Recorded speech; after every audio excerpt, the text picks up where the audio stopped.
Nosso Catecismo Maior. Abra-o na pergunta 89.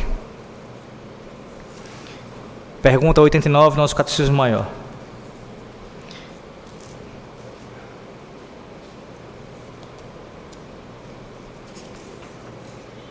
Lerei a pergunta, os irmãos leem a resposta.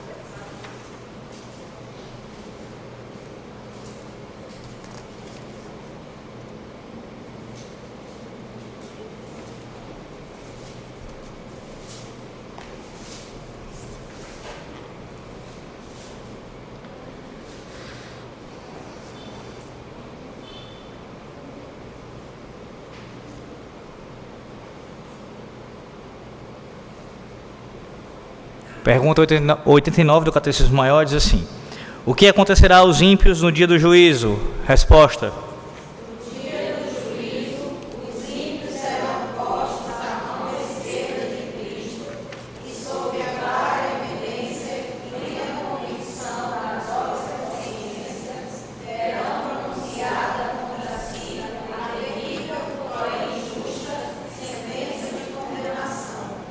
Então serão da presença favorável de Deus e da gloriosa comunhão com Cristo, com os seus santos e com todos os santos anjos que desataram o inferno, para serem punidos com tormentos invisíveis, por corpo e da alma, com o diabo e os seus anjos para sempre. Bem, se você estiver bem atento às nossas exposições do Catecismo, você deve ter percebido a ordem em que as perguntas estão colocadas, uma ordem lógica e uma ordem fiel à revelação divina. Nós vimos nas últimas quartas, a exceção da última, que eu não pude estar aqui, a ressurreição dos mortos, a ressurreição da carne, e em seguida nós vimos também o juízo geral, o juízo que será assim estabelecido por Cristo para todos.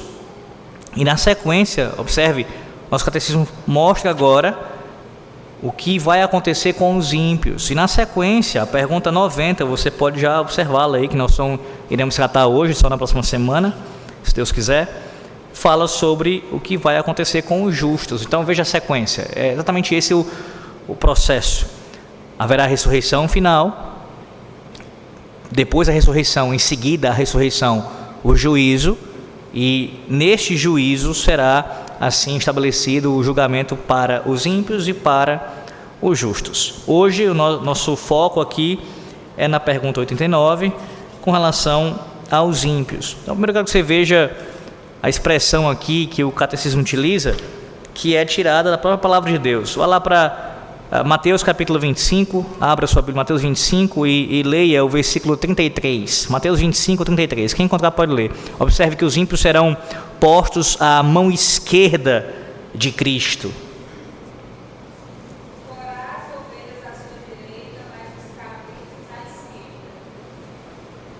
Eu quero ler aqui o comentário do Johannes Gerhard Voss sobre isso, e eu acho bem interessante e elucida bem essa questão. Escute.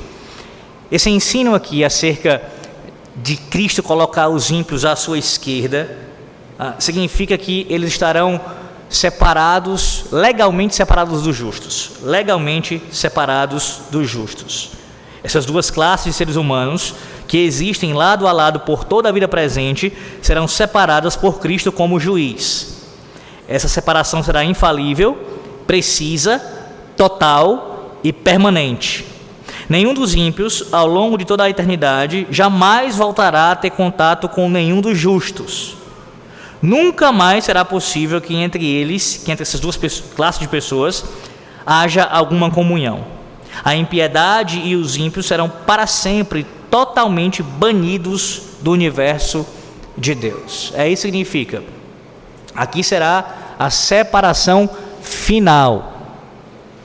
Se você lembrar, lá no início, em Gênesis capítulo 3, o Senhor Deus, ele mesmo estabeleceu inimizade entre as duas sementes. Não foi isso que aconteceu? Entre a semente da mulher e a semente da serpente. E essa inimizade, essa guerra, ela existe desde então, desde aquele período. E isso durará até o retorno de Cristo. Nós não temos como extinguir isso nesse tempo, é impossível. Então nós não temos como acabar com todos os ímpios, isso é algo impossível de acontecer. Mesmo que você pense num contexto de um magistrado civil, onde ele se submete à lei de Cristo, aplica a lei de Cristo à sociedade, um país, uma nação que é governada por reis e governantes justos, que aplicam assim a lei de Deus, ainda assim é impossível extinguir a existência da impiedade em todos os seus termos. Por mais que você veja isso na história, avivamentos que aconteceram em nações, países que submeteram, pelo menos em algum nível, em algum grau, a lei do Senhor, nunca a impiedade ela deixou de existir. Na verdade, os próprios crentes também ainda são pecadores. E não apenas me refiro aos crentes, mas mesmo a existência de ímpios em nosso meio. Ora, a palavra de Deus adverte até mesmo com relação ao fato de que no meio da igreja há pessoas que não são verdadeiramente convertidas. Em outras palavras, é impossível fazer essa separação agora, nesse tempo. O que não significa dizer que a igreja vai tolerar a impiedade. Não é isso. Ou então que a relação da igreja com os ímpios pode ser feita de qualquer forma. Não, de maneira nenhuma. O próprio Cristo estabeleceu para nós a sua palavra como nós devemos lidar com isso. Então existem relacionamentos, um dos mais claros para os irmãos, pelo menos espero que assim seja, é o matrimônio. O matrimônio não pode acontecer entre um crente e um descrente. Então é um tipo de relação com o ímpio que ela é proibida na palavra de Deus. Nem toda relação com os ímpios ela é permitida. Agora, algum nível de relação ela vai existir sim, até a volta de Cristo. O próprio Paulo fala, inspirado pelo Senhor, na sua carta, que se você desejar, parafraseando, deixar de conviver com os ímpios, você precisa sair dessa terra. Só quando você morrer que isso irá acontecer. E no sentido último, com relação a todo o cosmos, apenas quando Cristo retornar. Mas observe que esse texto, Mateus 25, 33, ele ensina que isso vai acontecer. Isso vai acontecer. E, irmãos, sem pensar agora, com relação às pessoas que nós queremos bem. Eu vou tratar disso, tá? Ainda nesse estudo de hoje, se Deus quiser. Mas primeiro pensando aqui, em termos gerais, com relação à impiedade nesse mundo, os ímpios que habitam nesse mundo. Isso não é um consolo para o seu coração? Como um crente? Não estou falando isso para que você venha alimentar ódio contra as pessoas. Devemos amá-las e pedir a Deus que se apiede delas. Tenha compaixão das suas vidas. O que eu estou falando é que ao mesmo tempo que você é chamado por Deus a ter compaixão, é ordenado por Deus a ter compaixão por essas vidas, você também deve se regozijar no juízo divino, na sua justiça, que é plena, que é perfeita. E ao mesmo tempo saber que tudo que é feito desde o início dos tempos, desde a queda do homem, de iniquidade, de pecado, de transgressão contra a lei do Senhor Deus, nada disso passará impune, que um dia Cristo ele vai julgar todos os ímpios. Todos os ímpios. Não havendo conversão, o destino deles é este aqui descrito. Eles serão colocados à mão esquerda de Cristo e serão para sempre separados dos justos. Nunca mais haverá essa ligação, e aí essa comunhão, essa interação.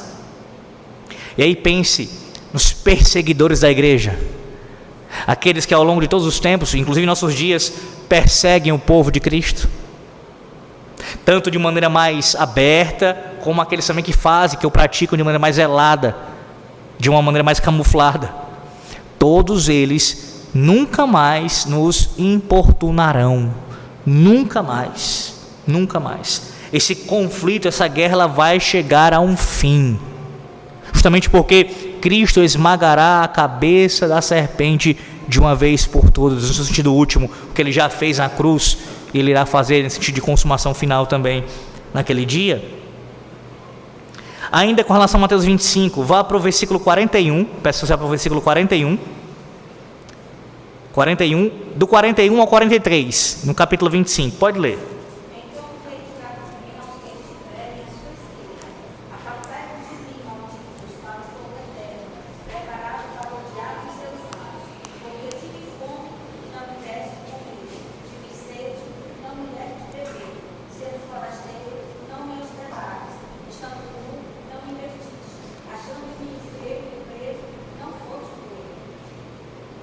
Agora, Apocalipse 20, versículo 12 e 13. Apocalipse 20, o versículo 12 e o 13.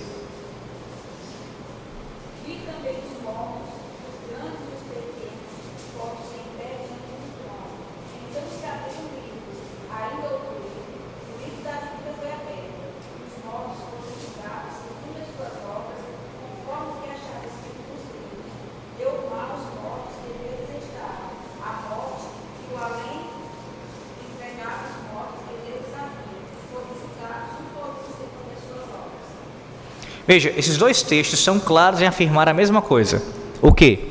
Os ímpios serão condenados por causa dos seus próprios pecados. Por causa dos seus próprios pecados. O texto de Mateus 25, que eu já até fiz uma explicação breve dele aqui, eu não lembro se foi na leitura sequenciada de um culto, aqui pela manhã, não lembro, ou se foi na própria doutrina, mas de qualquer forma, enfim, eu já falei, mas vou repetir isso que é importante. O texto não está dizendo que nós seremos salvos ou nos perderemos meramente, no caso, com relação a quem é salvo. Você pode ver que nesse texto se fala sobre praticar boas obras, vou resumir assim, e alguém é assim salvo por Cristo. Não, esse tipo de entendimento do texto é o tipo de entendimento daqueles que defendem a teologia da missão integral, como se alguém pudesse ser salvo meramente pela prática do social, do cuidado com o necessitado. Não, de forma nenhuma Cristo está ensinando isso daqui. Bem como também, em última instância, quem é condenado por quê? Por causa da sua incredulidade. Ele não creu em Cristo, ele não creu em Deus. As suas obras, elas revelam esta incredulidade. É essa a ideia. Uma vez que você creu no Senhor, uma vez que você conhece o Senhor, você necessariamente irá fazer o quê? Praticar as boas obras. Não é este o ensino de Efésios capítulo 1? Efésios capítulo 1, Paulo diz claramente que nós fomos eleitos e predestinados para as boas obras, para a prática das boas obras. Então, os eleitos, os predestinados, praticarão as boas obras, o que inclui o quê? O cuidado com aqueles que precisam, aqueles que necessitam. Comer, beber, vestir, visitar quem está enfermo, quem está encarcerado. Então, não é isso a base da salvação, mas essa prática revela que fomos salvos. Da mesma forma com relação aos ímpios, a quem não conheceu a Cristo, quem não conhece a Cristo, demonstrará e demonstra isso pelas suas próprias más obras. Essa é a ideia. Então, as próprias obras dos ímpios evidenciarão a sua condenação. São a base dessa condenação, claro, sendo que o pior desses pecados é o quê? A sua incredulidade. Nunca crer no Senhor. Não crer no Senhor. Bem, e o que vai acontecer? Cristo mesmo vai pronunciar a sua sentença contra os ímpios. Não perca isso de vista. Cristo é quem será o juiz. Ele será o juiz. Como Deus homem, ele julgará todos, incluindo os ímpios. Agora vai para Romanos. Romanos capítulo 2, versículos 15 e 16. E o que eu vou falar agora, com base aqui no nosso catecismo, e obviamente com base primariamente na palavra de Deus, é importantíssimo para você entender como esse julgamento acontecerá com relação aos ímpios. No caso, aqui a percepção dos ímpios em relação a esse julgamento. Vá para Romanos 2, 15 e 16. Versículos 15 e 16.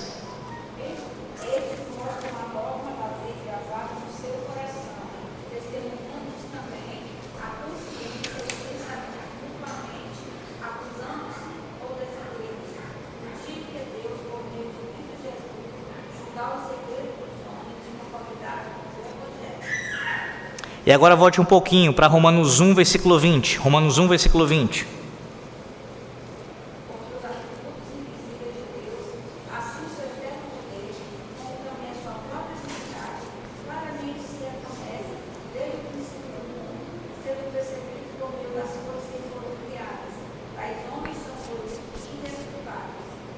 Veja mais uma vez a resposta do catecismo. No dia do juízo, os ímpios serão postos à mão esquerda de Cristo. Ok, aí veja agora. E diante de provas claras e pela condenação das próprias consciências, receberão contra si a terrível, uma justa sentença de condenação. Veja, diante de provas claras, e aqui você tem, como eu citei, o caso do texto de Mateus 25, que é o quê? Pelas próprias obras deles. As próprias obras deles irão demonstrar que eles merecem a condenação. Está claro, não é? As próprias obras deles, vai ficar evidente isso, pelas obras deles. Só que mais do que isso, o que o catecismo está afirmando, com base especialmente aqui no que Romanos fala, é que a própria consciência do ímpio dirá: eu mereço ser punido. E aí não confunda isso que o catecismo está dizendo com se alegrar e se contentar com isso. Não é essa a ideia. Nossos pais, nem mesmo, muito menos a palavra de Deus. Os ímpios continuarão odiando a Deus. Sempre. Sempre. E é isso que você precisa ter bem em mente. Há um ódio no seu coração contra Deus. Eles estão em inimizade contra Deus. A inimizade que existe entre as duas sementes, em última instância, é uma inimizade contra o próprio Deus. O ímpio odeia o povo de Deus porque ele odeia a Deus. Simples assim. Por mais que ele fale, alguns tentem falar bem do Criador, de alguma ideia, de uma divindade, no fundo, eles odeiam a Deus. Odeiam. Então, isso não vai mudar na condenação deles. Naquele dia eles não vão olhar para Cristo e ouvir a sentença, as provas são claras, são muito evidentes, a consciência acusa e vão dizer: de fato eu mereço, louvado seja Deus e vou me alegrar com isso. É claro que não. Ele continuará odiando o Senhor, naquele momento, no seu julgamento e por todo sempre. Para sempre. Ele vai odiar a Deus. Contudo, não existirá no ímpio a possibilidade de ele argumentar contra a sentença de Cristo, não somente porque é impossível fazer isso, é claro, mas entenda, é também contra relação à sua própria percepção. Ele não tem como usar algum tipo de pensamento assim, não, eu acho, não tem, vai ficar claro para ele, internamente claro, não somente pelas provas externas, mas internamente claro: eu sou merecedor dessa sentença, eu sou o culpado. É esse nível de consciência que haverá. Deixa eu ir mais além do que eu estou dizendo aqui, não sei se está claro para você. Enquanto em nossos dias os homens podem e tentam fazer isso com tribunais humanos, advogar pela sua inocência, e até mesmo alguns tentam, e até mesmo parecem acreditar na própria inocência, sendo culpados. Não, peraí, deixa me ver, teve isso daqui que me levou a fazer isso, teve essa circunstância que, sabe, eu tive um cúmplice, essa pessoa me influenciou. Naquele dia ninguém terá como fazer isso, é impossível.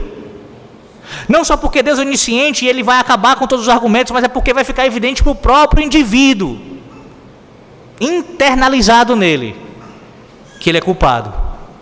Internalizado nele que ele é culpado. Pastor, mas Romanos aqui, onde é que ensina isso claramente com relação ao ímpio, ele não ter como contra-argumentar? Ora, o capítulo 1, versículo 20 que você ouviu, fala sobre a revelação geral. E nós cantamos agora no Salmo 19. A revelação geral, nós cantamos a primeira parte do Salmo 19 no caso, né? Do versículo 1 ao versículo 4, não, perdão, do versículo 1 ao versículo 6. No Salmo 19, você tem o salmista falando sobre a revelação geral que Deus se fez conhecer em sua criação, que é o mesmo ensino de Romanos 1, versículo 20, na verdade desde o versículo 18 até o final do capítulo 1, Paulo, especialmente Romanos 1, do versículo 18 até o versículo 20, 21 ali, Paulo vai dizer que Deus se fez conhecer em toda a sua criação. Então os homens são o que, irmãos? Indesculpáveis. Mas tem um índio, tem não sei quem, indesculpáveis. Deus se revelou na sua criação, portanto ninguém pode se desculpar diante de Deus. Ninguém pode. Deus deu conhecimento de si mesmo. E aí em Romanos 2, que foi o texto também que foi lido, do 15 e 16, começando do versículo 14, Paulo fala sobre a lei de Deus gravada nos corações.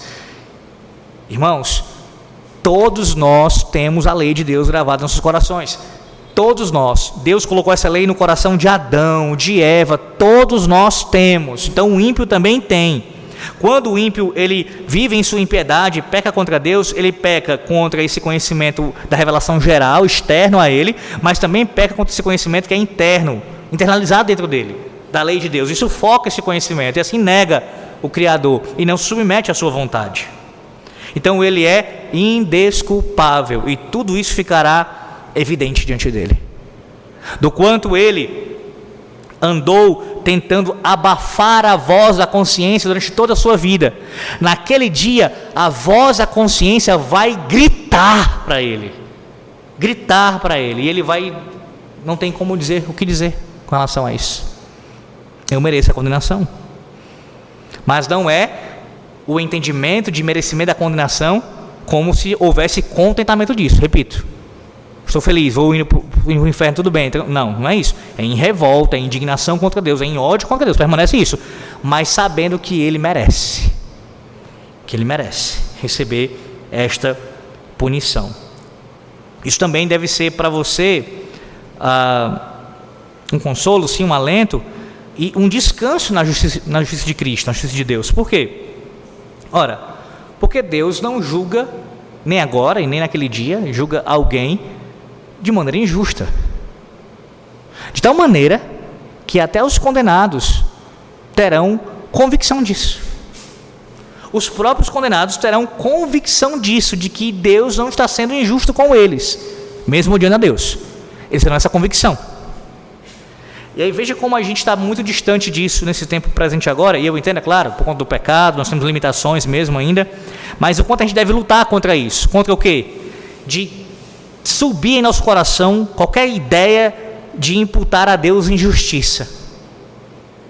Porque a Bíblia diz que naquele dia até o ímpio sairá naquele julgamento sabendo que mereceu aquilo. Então quem somos nós, que somos parte do povo de Deus, para querer questionar o julgamento divino? Deus jamais julga um inocente lançando na condenação. Você sabe muito bem quando foi que o inocente foi morto. Isso só aconteceu uma única vez. E porque ele livremente se dispôs a morrer pelos nossos pecados. E não foi injustiça da parte do Pai, por quê? Porque o próprio Cristo assumiu o nosso lugar. E nesse conselho da Santíssima Trindade, entre Pai, Filho e Santo Espírito, ali Cristo submeteu ao Pai e levou sobre si a nossa condenação. Então, na condição de representante dos eleitos de Deus, ele recebeu sobre si a condenação. Então, a única vez que o inocente foi executado, condenado, foi nesses termos, em acordo para a salvação do povo da aliança. E não porque Deus, de maneira deliberada e arbitrária, disse: eu vou condenar um inocente porque eu quero. Isso é contra o ser de Deus. Deus é justo e só condena aqueles que são culpados. Além disso, você veja agora o capítulo 16 de Lucas 16, versículo 26.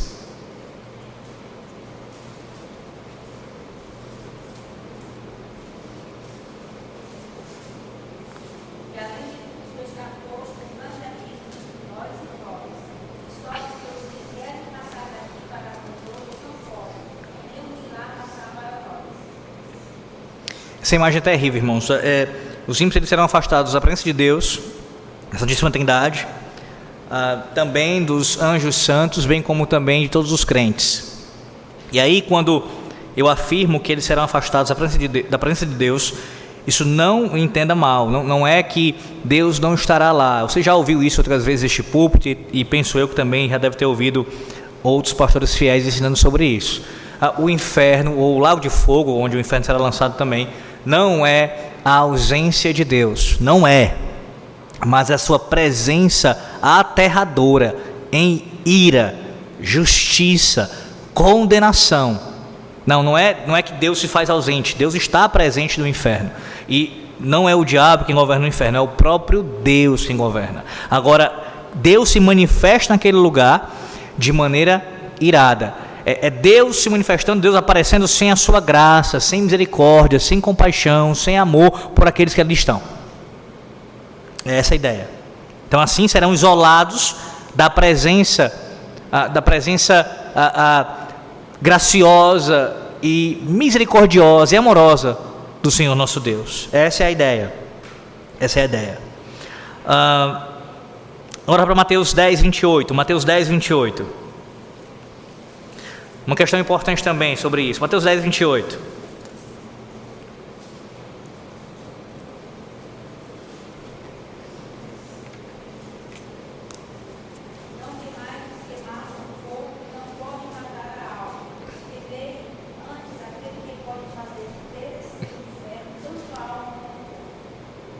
É importante observar que a Bíblia, ela não trata o inferno somente como uma espécie de um estado ou uma condição.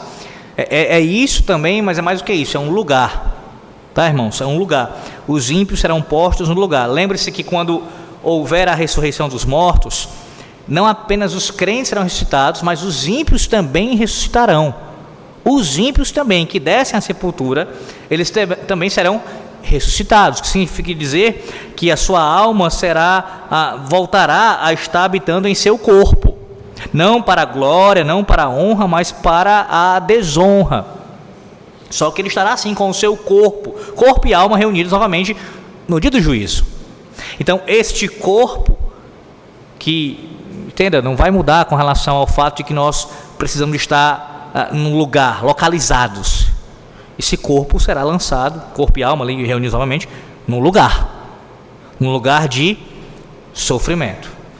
Alguns tentam, não, o inferno é mais uma ideia de condição, de estado. Não, é mais do que isso, é um lugar.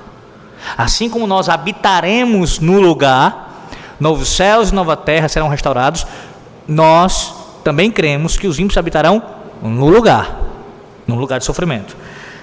A Bíblia não dá detalhes sobre isso. Você pode procurar, você não vai encontrar. Você vai ter algumas características que esse lugar e que essa condição que os ímpios se encontrarão nos são retratadas. Lendo alguns teólogos falando sobre isso, um deles, o R.C. Sproul, ele dizendo assim que é o tipo de assunto que, se você for sincero e honesto, você de fato nem quer realmente saber como se trata. Porque só o que a Bíblia nos apresenta, algumas características da condenação eterna, já geram pavor no nosso coração. Pavor no nosso coração.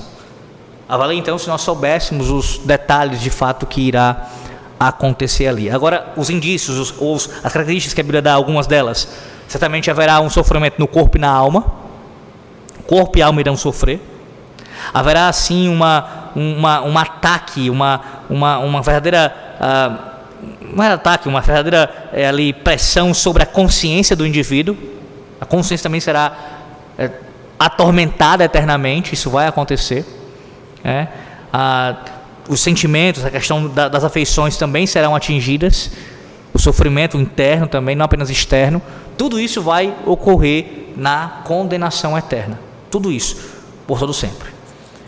Pois bem, também quero frisar para vocês que esses textos, como nós já ouvimos também, eles mostram claramente para nós que a gente não pode jamais abrir mão dessa doutrina, pensando na possibilidade de Deus vai revogar o seu decreto, ou vai mudar alguma coisa. No final, Deus, por ser bom, Ele vai salvar todos. Isso é uma heresia, irmãos. O universalismo é uma heresia. E ela vem montada, pode parecer estranho para você, mas é exatamente isso. Ela vem montada em atributos divinos na argumentação. Deus é amor, Deus é bom, Deus, Ele é misericordioso, então logo Ele vai no final de tudo perdoar a todos. Falso. Porque isso é apresentar parcialmente quem Deus é. E toda vez que alguém faz isso, não está sendo fiel ao que Deus mesmo, como Ele se revelou na sua palavra, na criação e na sua palavra, e no próprio Cristo. Ele se revela dessa forma de maneira completa, o que faz parte também do seu juízo, a sua justiça, a sua santidade, a sua ira e assim por diante.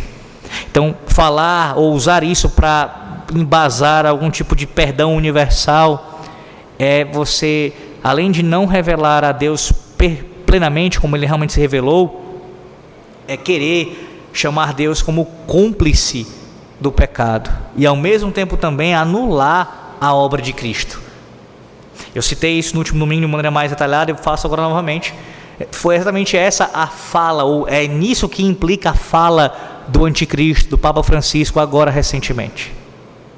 Quando ele diz que todas as religiões são um caminho para Deus, o que ele está dizendo em última instância é que o sacrifício de Cristo não é ali, não foi necessário.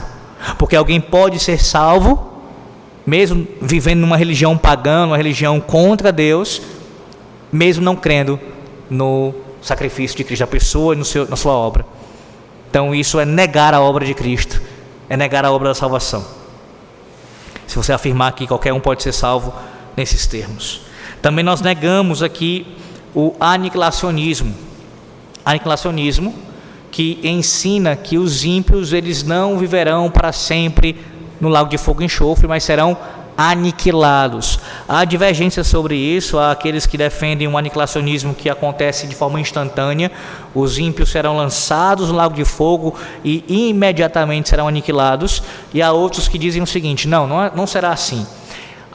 Na verdade serão lançados lá e a aniquilação ela será paulatina. Haverá um momento em que eles serão aniquilados. No caso, alguns mais rapidamente, outros mais demoradamente, mas todos serão aniquilados em algum momento. Então ela é processual, mas haverá uma aniquilação. E esse tipo de fala, irmãos, que também é uma heresia, ela é condenada pela palavra de Deus. Ora, quando você observa textos bíblicos que falam sobre a própria glória eterna, no mesmo texto você tem falando sobre a perdição eterna. Vai para Mateus de novo, Mateus 25.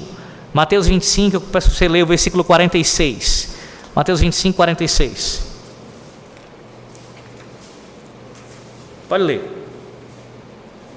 E juízo para o castigo eterno, porém o justo para a vida eterna. Na mesma sentença. Então, você não tem como afirmar aqui, à luz do ensino de Cristo, que alguém que vai para a condenação eterna, isso é temporário, porque implicaria também você negar a eternidade da salvação. De outra forma, colocando isso, quem é salvo eternamente, quem se perde eternamente. Eternamente.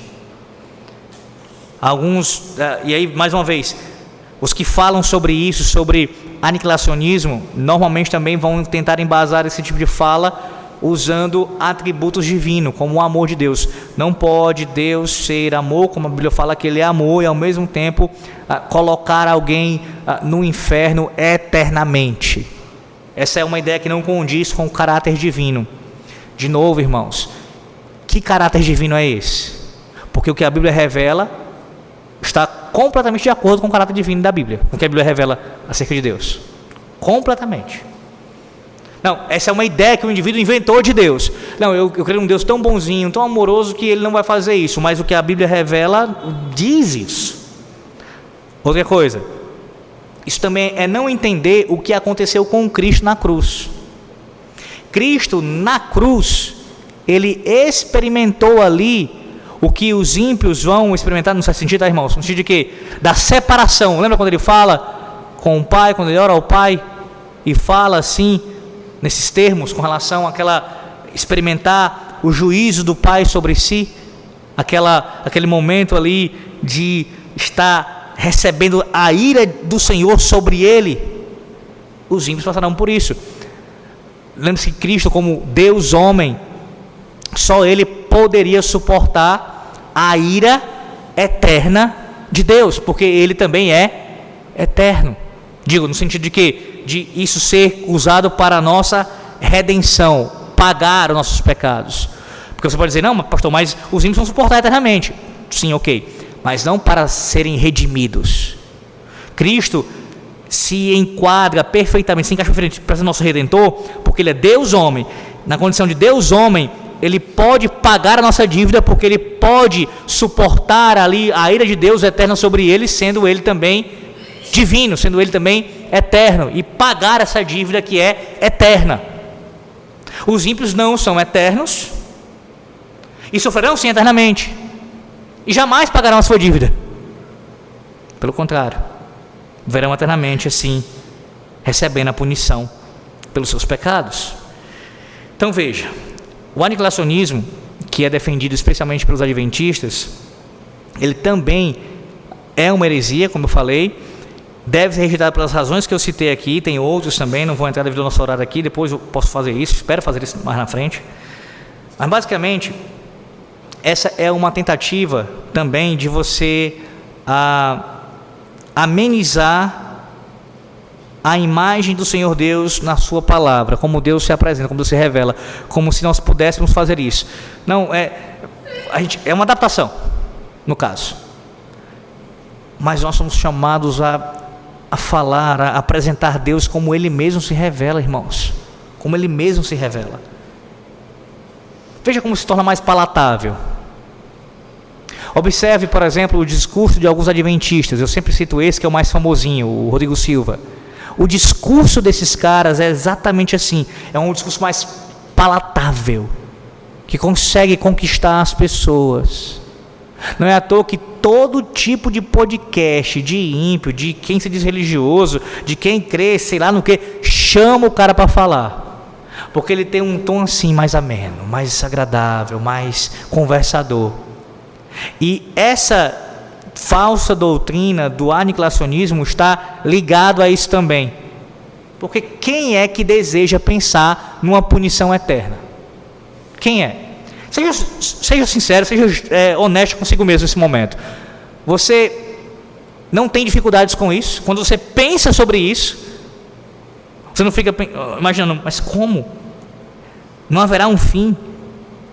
Não chegará um momento, depois de 1000 anos, 10 mil anos, 1 milhão de anos, não chegará o fim, não chegará um momento que Deus vai dizer, acabou o sofrimento, acabou o tormento, não chegará a um fim. Irmãos, isso chega a ser inimaginável para nós, no sentido de conseguir compreender completamente. Não haverá um fim. Não haverá um fim. Então, imagina para o ímpio. Se para o crente isso existe, por causa do nosso pecado, dificuldade de nós absorvermos isso, agora para o ímpio. O ímpio pensar assim, quer dizer que eu vivi uma vida de 20 anos, de 50 anos, de 80 anos. E isso, olha o raciocínio dele. 80 anos de não crer no Cristo da Bíblia, não crer, não ser assim como vocês dizem, é assim que eles falam, né? Então, isso é suficiente para eu passar a eternidade. Isso não é justo. É o que eles dizem. Então, o ímpio mais ainda tem dificuldade com isso. Mas nós devemos lutar contra essa dificuldade também. Porque é assim que Deus se revela na sua palavra. E não é injusto. Não é injusto, como outros argumentaram no passado. Jonathan Edwards, por exemplo, falou sobre isso. Pecar contra um Deus eterno merece uma punição eterna. O grau da condenação sobre o indivíduo, sobre o faltoso, é correspondente ao grau daquele quem ele ofendeu. Então, nós ofendemos ao maior ser do universo, ao Deus Todo-Poderoso, ao Criador dos céus e da terra, aquele que vive eternamente, que não houve princípio de dias e jamais será fim. Então, uma ofensa cometida contra este ser requer punição eterna. Naturalmente requer punição eterna. Então, está condizente com a natureza do caso. Por isso, só há refúgio em Cristo, no Deus eterno e encarnado. Chegando para a nossa conclusão, deixe-me citar ainda aqui para vocês o texto de Mateus. Peço que você abra Mateus 26, versículo 24, por favor, Mateus 26, 24. Pode ler.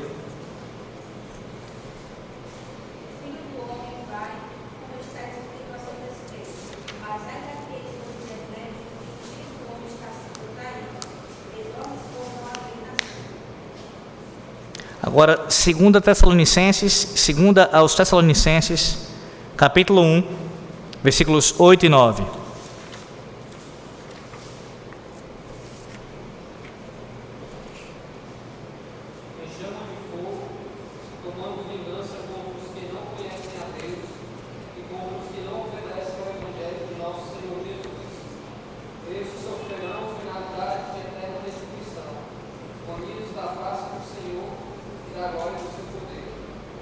Esse texto mostra alguns desses sofrimentos, esses tormentos terríveis, eternos.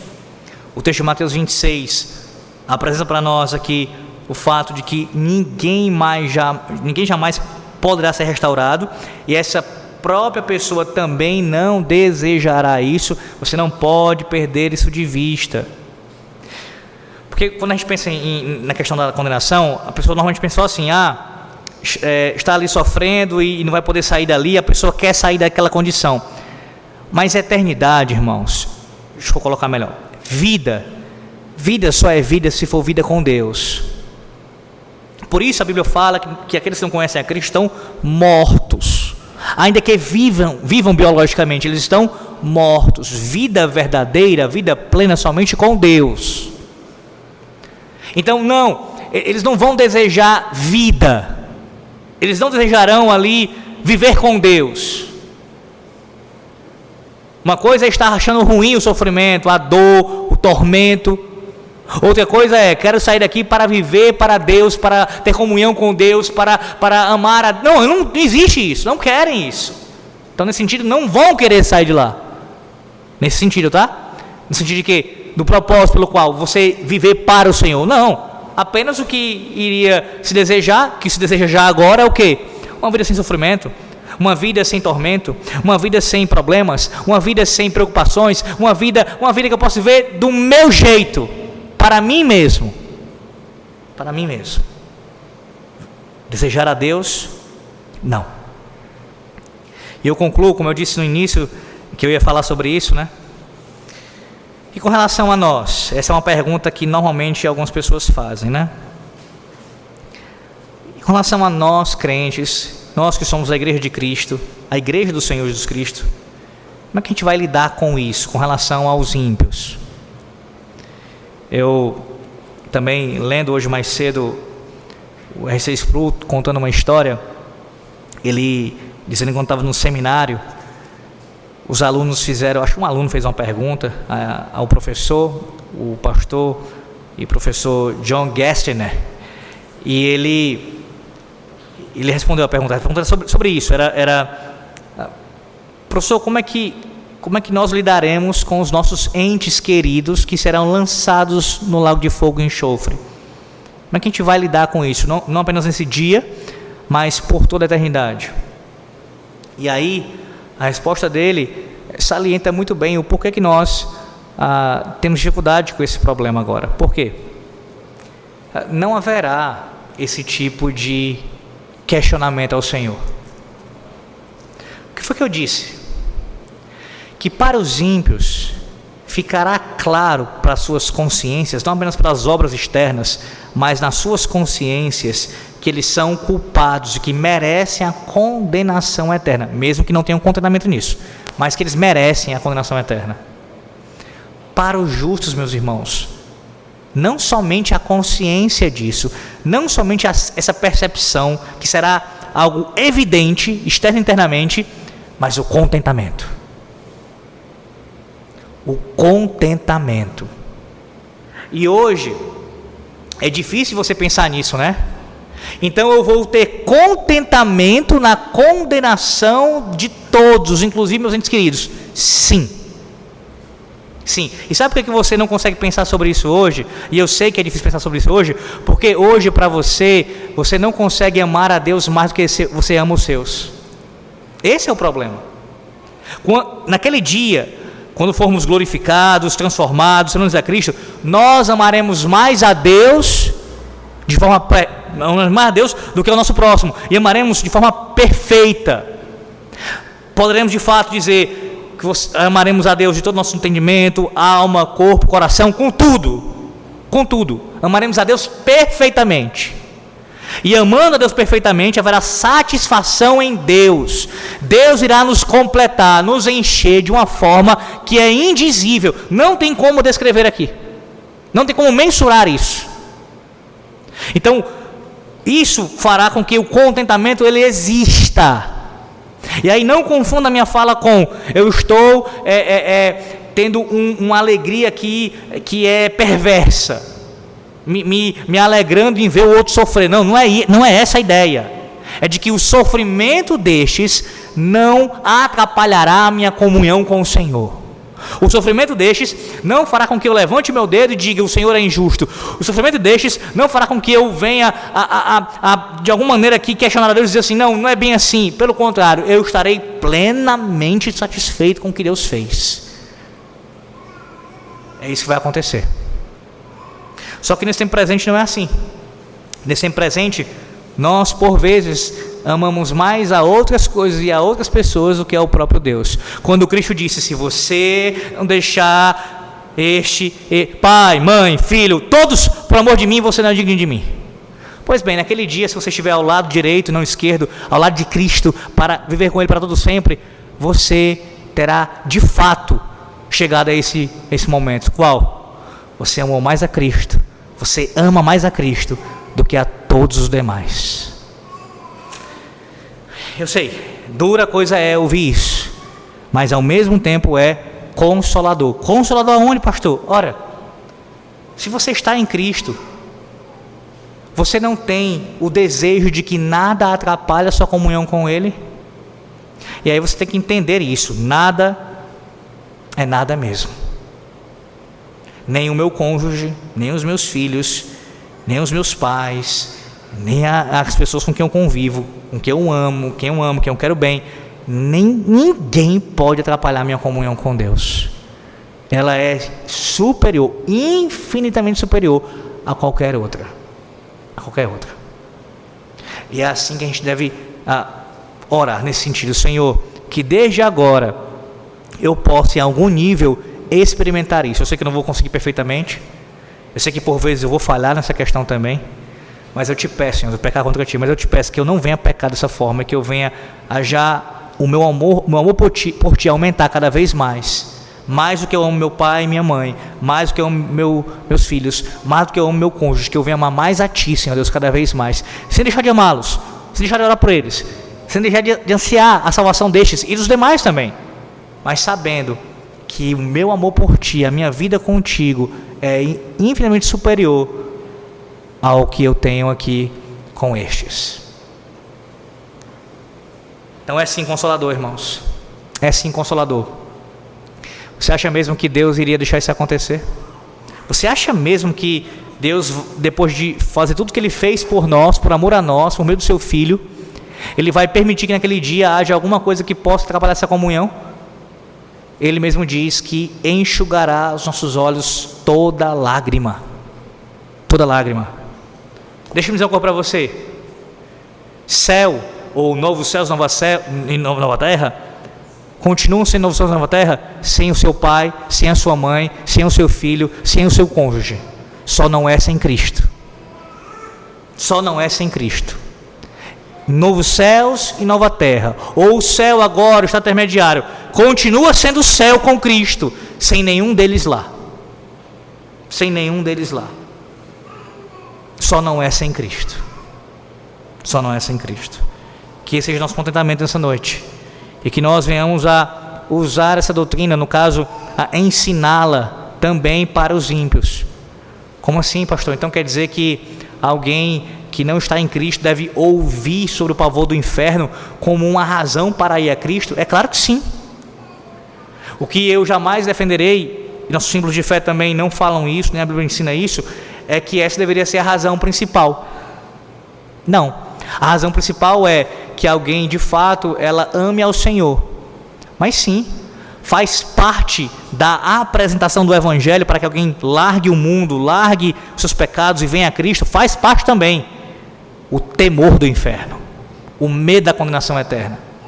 Se alguém na sua caminhada cristã, não começar também a desenvolver amor por Cristo, amor pela santidade, amor, enfim, pela comunhão com Deus, com os irmãos, é claro que vai denotar que parece que teve uma conversão.